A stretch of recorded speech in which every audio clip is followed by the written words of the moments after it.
Welcome all. നമ്മൾ റൈനിയനെ കുറിച്ചാണ് പറഞ്ഞുകൊണ്ടിരുന്നത് അല്ലേ. റൈനിയയുടെ സ്ട്രക്ചറും കാര്യങ്ങളൊക്കെ നമ്മൾ പറഞ്ഞു. റൈനിയ രണ്ട് സ്പീഷീസ് ഉണ്ട് അല്ലേ. മെയിനായിട്ട് റൈനിയ മേജറും ഉണ്ട്, റൈനിയ ഗൈനിവാഗ്നിയും ഉണ്ട്. അവരുടെ വലിപ്പവും കാര്യങ്ങളൊക്കെ നമ്മൾ പറഞ്ഞു. അതുപോലെ അവരുടെ അറേഞ്ച്മെൻറ്റ് എങ്ങനെയാണെന്ന് പറഞ്ഞു. ഇനി റീപ്രൊഡക്റ്റീവ് സ്ട്രക്ചറാണ് പറയുന്നത്. ഓൾറെഡി നമ്മൾ അവരുടെ സ്ട്രക്ചർ പറഞ്ഞ സമയത്ത്, അതായത് അവരുടെ മോർഫോളജി പറഞ്ഞ സമയത്ത് പറഞ്ഞിരുന്നു. ഈ ഡൈക്കോട്ടണമസ്ലി ബ്രാഞ്ച്ഡ് ആയിട്ടുള്ള ഓരോ ബ്രാഞ്ചിൻ്റെയും അറ്റത്ത് ഒരു ഓവൽ ഷേപ്പിൽ അല്ലെങ്കിൽ സിലിണ്ട്രിക്കൽ ഷേപ്പിലുള്ള സ്ട്രക്ചേഴ്സ് ഉണ്ട്. അതാണ് അവരുടെ സ്പൊറാഞ്ചിയാസ് എന്ന് അല്ലേ. അതായത് ഇതുകളാണ് അവരുടെ സ്പൊറാഞ്ചിയാസ്. ഓക്കെ, അപ്പോൾ ആ സ്പൊറാഞ്ചിയനെ കുറിച്ചിട്ടാണ് നമ്മൾ പറയാൻ പോകുന്നത്. സ്പൊറാഞ്ചിയാസ് കാണപ്പെടുന്നത് ഏരിയൽ ബ്രാഞ്ചസിൻ്റെ അറ്റങ്ങളിലാണ്. ഓവലോ സിലിണ്ട്രിക്കലോ ഷേപ്സിലാണ് കാണാറ്.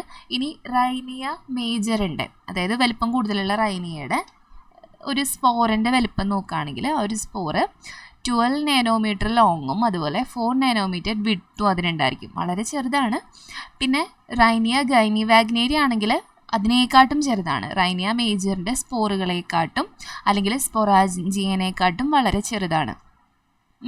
ഇനി സ്പൊറാഞ്ചിയെ നോക്കുകയാണെങ്കിൽ അത് റൈനിയ മേജറിൻ്റെ ആണെങ്കിലും റൈനിയ ഗൈനിവാഗ്നേരി ആണെങ്കിലും ഏതിൻ്റെ ആണെങ്കിലും സ്പോറ് നോക്കിക്കഴിഞ്ഞാൽ ആ സ്പൊറാഞ്ചിയനെ, ഞാൻ ചിലപ്പോൾ സ്പോർ എന്ന് പറയും, സ്പൊറാഞ്ചിയാണ് കേട്ടോ.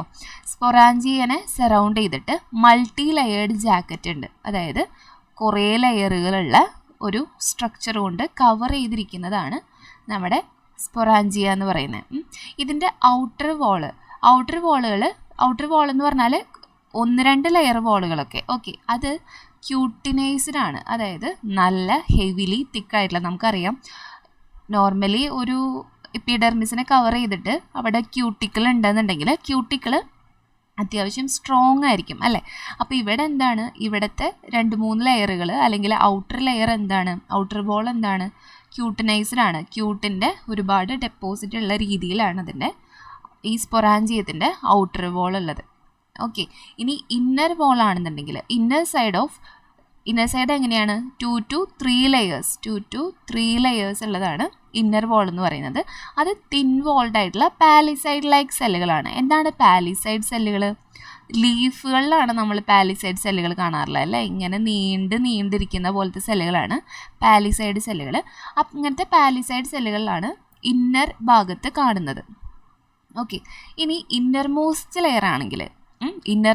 ലെയർ ഓഫ് സ്പൊറാഞ്ചിയ ആണെങ്കിൽ അവിടെ സ്മോൾ ആയിട്ടുള്ള റൗണ്ടഡ് ആയിട്ടുള്ള തിൻ വോൾഡ് ആയിട്ടുള്ള സെൽസ് ആയിരിക്കും ഇന്നർമോസ്റ്റ് ലെയറിൽ കാണുന്നത്. ഓക്കെ, ഇത് മാത്രമല്ലാതെ ഈ ഒരു ഭാഗം, അതായത് ഈ ഇന്നർമോസ്റ്റ് ലെയർ ഉണ്ടല്ലോ, തിൻ ആയിട്ടുള്ള റൗണ്ട് സ്മോൾ സെല്ലുകളുടെ ഭാഗം, അത് ടപ്പീറ്റം എന്താ, നോർമലി നമ്മുടെ ബാക്കിയുള്ള പ്ലാന്റ്സിൽ, അതായത് ഇപ്പം ഉള്ള പ്ലാന്റ്സിലൊക്കെ ടപ്പീറ്റ് എന്ന് പറഞ്ഞു കഴിഞ്ഞാൽ ന്യൂട്രിറ്റീവ് ലെയറാണ് അല്ലേ. അതായത് സ്പൊറാഞ്ചിയയുടെ അകത്ത് വളർന്നുകൊണ്ടിരിക്കുന്ന സ്പോറുകൾക്ക് നറിഷ്മെൻറ്റ് കൊടുക്കുന്ന ഒരു ജോലിയാണ് ആര് ചെയ്യുന്നത്, ടപ്പീറ്റം ചെയ്യുന്നത്. അപ്പോൾ ഇവിടെ കാണുന്ന ഇന്നർമോസ്റ്റ് ലെയർ എന്താണ്, ടപ്പീറ്റം പോലെ ആക്ട് ചെയ്യുന്നതായിരിക്കാം എന്നൊരു അസംപ്ഷൻ ഉണ്ട്.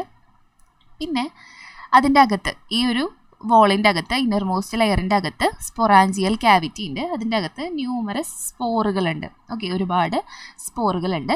ഇനി സ്പോറുകളെല്ലാം ഒരേപോലത്തെയാണ്. ഓക്കെ, എല്ലാം ഒരേ ടൈപ്പ് സ്പോറുകളാണ്. അതിൻ്റെയൊക്കെ വലിപ്പമാണ് പറഞ്ഞിട്ടുള്ളത്. 65 മൈക്രോൺ ആണ് ഓരോ സ്പോറിൻ്റെയും വലിപ്പം.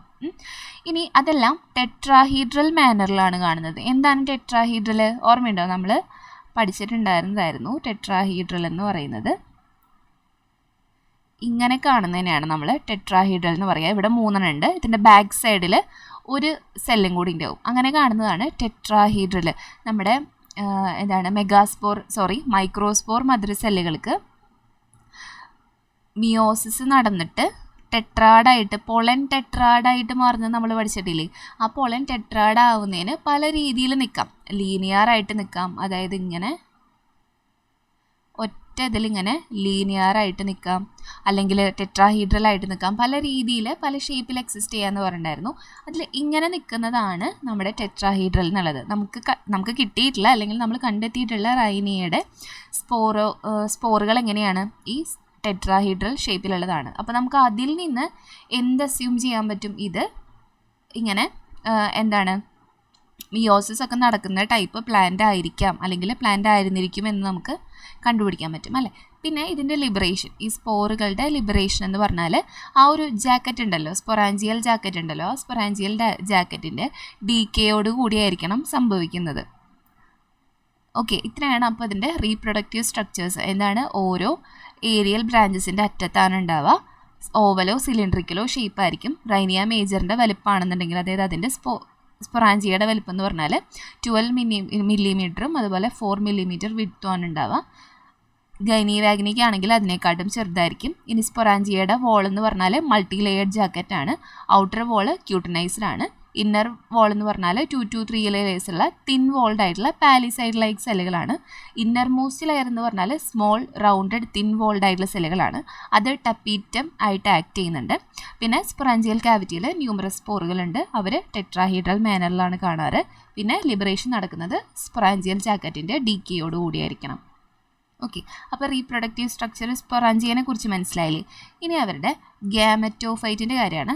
ശരിക്കും നമുക്ക് ഗ്യാമറ്റോഫൈറ്റിനെ കുറിച്ചിട്ട് ശരിയായ ഒരു ഇൻഫർമേഷൻ കിട്ടിയിട്ടില്ല. അതിൻ്റെ കാരണം എന്താണെന്ന് ചോദിച്ചിട്ടുണ്ടെങ്കിൽ, നമ്മൾ നമ്മുടെ റൈനിയയുടെ സ്ട്രക്ചർ പറഞ്ഞ സമയത്ത് നമ്മൾ പറഞ്ഞിരുന്നു സ്പോറോഫൈറ്റിക് ബോഡിയാണ് നമുക്ക് കിട്ടിയിട്ടുള്ളത് എന്നല്ലേ. നമ്മൾ നേരത്തെ കണ്ട പിക്ചറിലെ പോലെ ഇങ്ങനെ സ്പോറുകൾ ബിയർ ചെയ്യുന്ന ടൈപ്പ് സ്ട്രക്ചറായിട്ടാണ് നമുക്ക് കിട്ടിയിട്ടുള്ളത് റൈനിയ.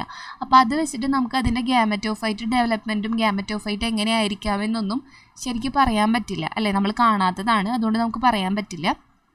കാരണം സയൻസ് എപ്പോഴും അങ്ങനെയാണല്ലോ, നമുക്ക് തെളിവുകൾ ഉണ്ടെങ്കിലല്ലേ നമ്മൾ വിശ്വസിക്കുള്ളൂ. അപ്പോൾ എന്താണ്, തെളിവില്ലാത്തത് കൊണ്ട് പല സയൻറ്റിസ്റ്റും പല രീതിയിലാണ് അസ്യൂം ചെയ്യുന്നത്, ഇങ്ങനെയായിരിക്കാം അല്ലെങ്കിൽ വേറൊരു രീതിയിലായിരിക്കാമെന്ന്. അങ്ങനെ പറയുന്ന 2 കാര്യങ്ങളാണ് ഇപ്പോൾ ഇവിടെ പറഞ്ഞിട്ടുള്ളത്. പന്ത് എന്ന് പറയുന്ന ഒരു സയൻറ്റിസ്റ്റ് 1962 പറഞ്ഞിട്ടുള്ളത്, റൈനിയ ഗൈനിവാഗിന ഉണ്ടല്ലോ, അതായത് റൈനിയയുടെ ചെറിയ സ്പീഷീസ്, അത് റൈനിയ മേജറിൻ്റെ ഗ്യാമറ്റോഫൈറ്റിക് ഫേസ് ആയിരിക്കാം എന്നാണ് പറയുന്നത്. ഓക്കെ, റൈനിയ മേജറിൻ്റെ ഗ്യാമറ്റോഫൈറ്റിക് ബോഡി ആയിരുന്നിരിക്കണം റൈനിയ ഗൈനിവാഗിനി, കാരണം അത് ചെറുതാണല്ലോ, അത് കാരണം അങ്ങനെ ആയിരിക്കാം. അങ്ങനെ ഒരാൾ പറയുന്നുണ്ട്. അതുപോലെ സ്പോൺ എന്ന് പറയുന്നൊരു സയൻറ്റിസ്റ്റ് 1966 ഇവർ നമ്മുടെ ആർക്കിഗോണി ഉണ്ട്, അതുപോലെ ആന്ത്രീഡി ഉണ്ടെന്ന് പറഞ്ഞിട്ട് അങ്ങനത്തെ രീതിയിലുള്ള റീപ്രൊഡക്ഷനും കാര്യങ്ങളൊക്കെ നടക്കുക എന്നുള്ള രീതിയിലൊക്കെ ബാക്കിയുള്ള കുറേ സയൻറ്റിസ്റ്റുകൾ പറഞ്ഞിരുന്നു. പക്ഷേ ഇദ്ദേഹം പറഞ്ഞ എന്താ വെച്ചിട്ടുണ്ടെങ്കിൽ ആന്ത്രീഡിയും ആർക്കിഗോണിയും ആബ്സെൻ്റ് ആണ്. സോ ആ രീതിയിലുള്ള ഒരു ഗ്യാമറ്റോഫൈറ്റിൻ്റെ ഡെവലപ്മെൻറ്റും കാര്യങ്ങളൊന്നും നടക്കില്ലായിരിക്കും എന്നാണ് പറഞ്ഞത്. കാരണം നമുക്ക് കിട്ടിയിട്ടുള്ള സ്പെസിമെനിൽ ഈ ആന്ത്രീഡിയനെയും ആർക്കിഗോണിയനും ഒന്നും കറക്റ്റായിട്ട് നമുക്കറിയാലോ. ആന്ത്രീഡിയയ്ക്ക് ഏകദേശം ഇങ്ങനത്തെ ഒരു ഷേപ്പാണ് ഉണ്ടാവുക, ഒരു ഫണൽ ലൈക്ക് സ്ട്രക്ചർ ആയിരിക്കും. അതുപോലെ ആർക്കിഗോണിക്ക് അങ്ങനെയായിരിക്കും ഉണ്ടാവുക നമുക്കറിയാലോ. ആ രീതിയിലുള്ള സ്ട്രക്ചേഴ്സ് ഒന്നും കാണാത്തത് കാരണം, അത് ചിലപ്പോൾ ഡീക്കേ ചെയ്ത് പോയതായിരിക്കാം, ചിലപ്പോൾ ഇല്ലാത്തതായിരിക്കാം. ഓക്കെ, അത് കാരണം കൂടുതലായിട്ട് ഇതിൻ്റെ വിവരങ്ങളൊന്നും നമുക്കറിയില്ല. ജസ്റ്റ് എന്തെങ്കിലും ഒരെണ്ണെങ്കിലും ഓർത്ത് വയ്ക്കുക അതിൽ. ഓക്കെ, അപ്പോൾ നമ്മുടെ റൈനിയയുടെ പോർഷൻ കഴിഞ്ഞു.